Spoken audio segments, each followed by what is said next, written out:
आज मैं सुबह उठी तो मैंने देखा कि मेरी माँ किचन में दिवाली के बचे हुए दियों को कुछ इस तरीके से झाड़ू के ऊपर रख रही थी। तो मुझसे रहा नहीं गया और मैंने पूछ ही लिया कि अरे माँ, ये आप क्या कर रही हो? दिवाली के बचे हुए दिए आप इस तरीके से झाड़ू के ऊपर क्यों रख रही हो? तो माँ ने बताया कि ये बचे हुए दिए आज बहुत ही काम आने वाले हैं।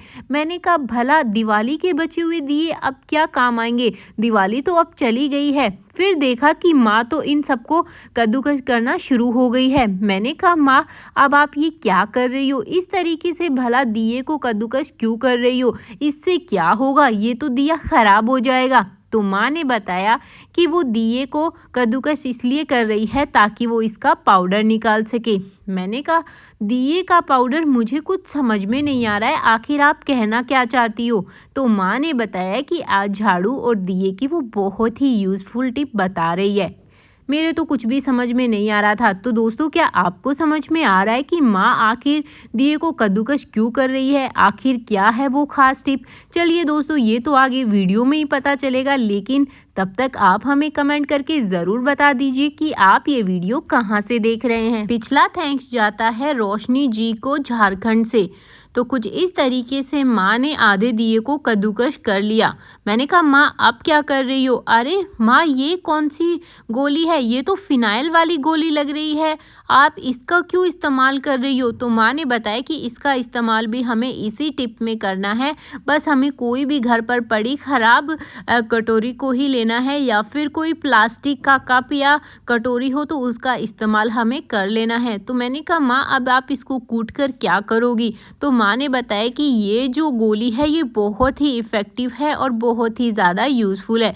इस टिप के लिए हमें इसी जो फिनाइल की गोली है उसका पाउडर ज़रूर चाहिए था। मैंने कहा हाँ, ये तो अब आपने अच्छे से कूट भी लिया है, इसको पाउडर भी बना लिया है, और अब आप ये जो हमने दिए का पाउडर अभी कद्दूकस किया था वो भी आपने इसमें डाल दिया। तो माँ ने कहा हाँ। अब मैंने कहा अरे माँ, ये क्या कर रही हो? अब तो आप इसमें बेकिंग सोडा भी डाल रही हो। तो माँ ने बताया कि हाँ, बेकिंग सोडा भी इस चीज़ में बहुत ही ज़्यादा असरदार होगा।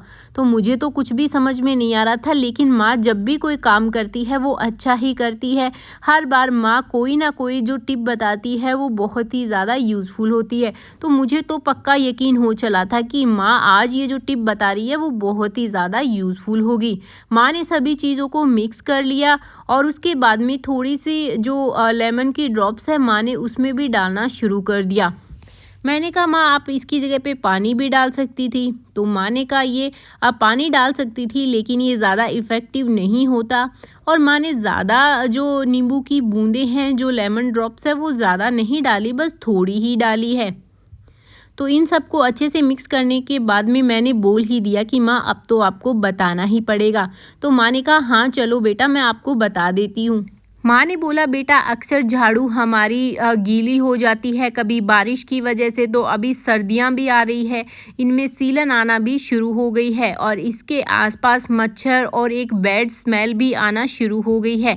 लेकिन हमने ये जो मसाला तैयार किया है ना, इससे ये पूरी की पूरी जो बैड स्मेल है वो चली जाएगी। हमें मसाले को कुछ इस तरीके से झाड़ू के ऊपर लगाना है और इसके बाद इसे थोड़ी देर के लिए धूप में रख देना है। इससे क्या होगा कि इसमें जो मच्छर मक्खी भिन भिन आ रहे हैं, इसकी जो सीलन की वजह से जो बदबू आ रही है वो सारी की सारी हट जाएगी और एक बहुत ही जो यूज़फुल जो टिप मैंने बताई है वो काम आएगी। तो माँ की ये टिप दोस्तों आपको कैसी लगी?